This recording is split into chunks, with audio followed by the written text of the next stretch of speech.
السلام علیکم، آپ دیکھ رہے ہیں اسپریچول گائیڈنس ایس چینل۔ میں ہوں عامل شیرانی شاہ۔ آج آپ کی خدمت میں پیش کر رہے ہیں سلطان ملک الاشتر کی تسخیر کا انتہائی سخت اور طاقتور عمل۔ تسخیر کے شائقین بے تحاشا ہیں، لیکن تسخیر ناپید اور نایاب ہے۔ بہت سارے لوگ اعمال کرتے ہیں لیکن تسخیر ہو نہیں پاتی۔ آج آپ کی خدمت میں تسخیر کا یہ عمل پیش کر رہا ہوں جو کہ حقیقی طور پر مکمل اعمال اور اذکار کے ساتھ آپ کی خدمت میں پیش کر رہا ہوں۔ یہ عمل تھوڑا سخت ہے اور اسے وہی لوگ کریں جو واقعی روحانی قوت حاصل کرنا چاہتے ہوں اور ہر آزمائش کے لیے تیار ہوں۔ ملک الاشتر ایک زبردست آسمانی جنگجو قوت ہے جو عامل کو ناقابل شکست بنا دیتی ہے، دشمنوں پر رعب ڈالتی ہے اور ہر میدان میں فتح کا سبب بنتی ہے۔ چلیں عمل کی شرائط نوٹ فرما لیں۔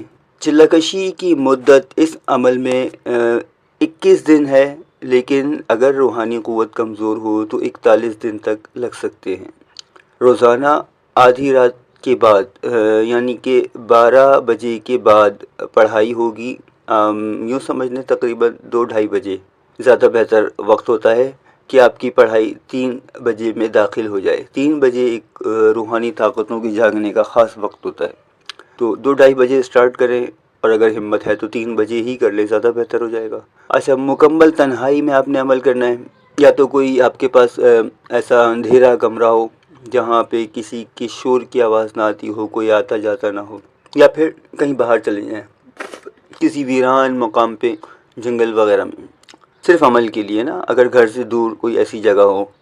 اچھا، پاکیزگی آپ نے جو ہے وہ لازمی طور پر پکڑنی ہے، غسل کرنا ہے روزانہ، بہتر ہوگا کہ عمل سے پہلے کریں، سفید لباس پہنیں، خوشبو لگائیں۔ چلے کے دوران آپ نے پرہیز کرنا ہے، پرہیز جلالی اور جمالی، بہت زیادہ سخت طریقے سے نہیں کرنا، مطلب ناخن وغیرہ کاٹ سکتے ہیں، اس میں بال کٹوا سکتے ہیں، لیکن یہ کہ آپ نے گوشت، انڈا، مچھلی اور لہسن پیاز کچا نہیں کھانا، کوشش کریں کہ نہ ہی کھائیں، اور زیادہ مسالے دار چیزیں بھی آپ نے نہیں کھانی۔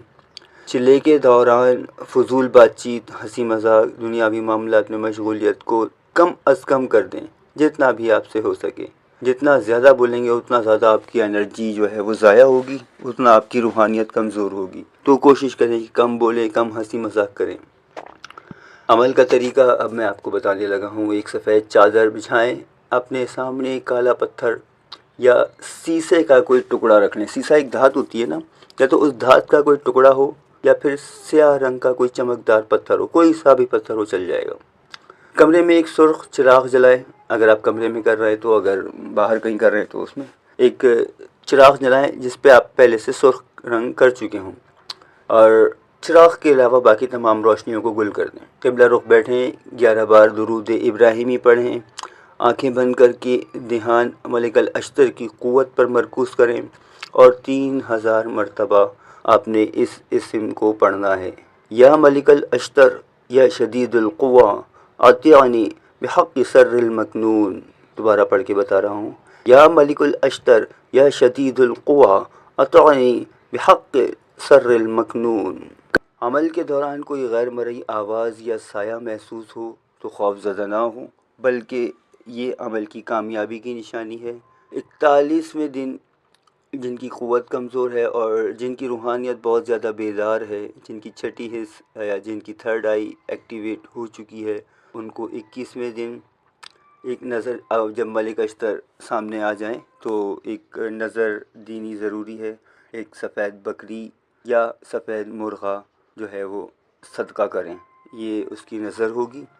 کالے کپڑے میں چینی اور ایک سکہ باندھ کر کسی دریا میں ڈال دیں۔ اس عمل میں جو ہے نا خصوصی طور پر چاندی کے سکے کا ذکر ہے۔ ایک کالے کپڑے میں چینی تھوڑی سی، ایک مٹھی، اور ایک چاندی کا سکہ، اگر چاندی کا نہ ہو تو کوئی بھی سکہ آپ لے سکتے ہیں، کام کر جائے گا۔ اچھا، تسخیر یا تو آپ کی روحانی قوت اور باطنی نظر کھلی ہوئی ہے تو ظاہری طور پر ہو جائے گی بالکل، اور اگر یہ چیزیں آپ کی کمزور ہیں، ابھی آپ ان چیزوں کو دیکھنے کے، ان انرجیز کو دیکھنے کے قابل نہیں ہوئے ہیں، تو اس کی کچھ نشانیاں ہوں گی جو کہ طالب علموں میں مختلف طریقوں سے ظاہر ہوتی ہیں۔ مثال کے طور پر خواب میں یا ذہن میں ملکہ الاشتر کی موجودگی کا محسوس ہونا۔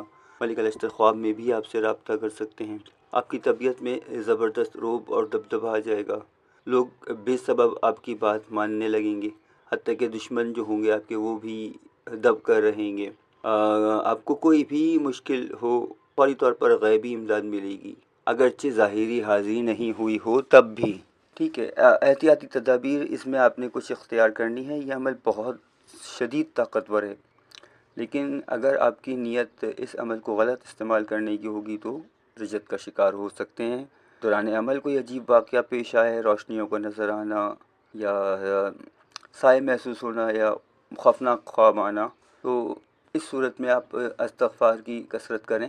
عمل کے علاوہ نہ، چلتے پھرتے اٹھتے بیٹھتے کبھی بھی آپ استغفار کی کثرت کریں۔ اس عمل کو غلط مقصد کے لیے استعمال نہ کریں۔ یہ پھر کہہ رہا ہوں، یہ عمل انتہائی قوی اور خالص روحانی طاقت حاصل کرنے کے لیے ہے۔ صرف وہی لوگ کریں جو سخت چلہ کشی کے لیے تیار ہوں اور اپنے ارادے مضبوط رکھتے ہوں۔ اپنی خصوصی دعاؤں میں یاد رکھیے گا، اللہ تبارک و تعالیٰ جو بھی یہ عمل کرتا ہے اس کو کامیابی عطا فرمائے۔ کمنٹ سیشن میں اپنی قیمتی رائے سے ضرور آگاہ کریں، اور اگر کسی اور عمل کے بارے میں کسی قسم کی معلومات چاہیے ہو تو کمنٹ سیشن میں ضرور بولیں، میں انشاءاللہ اس پہ آپ کو مفصل معلومات فراہم کروں گا۔ والسلام ورحمۃ اللہ وبرکاتہ۔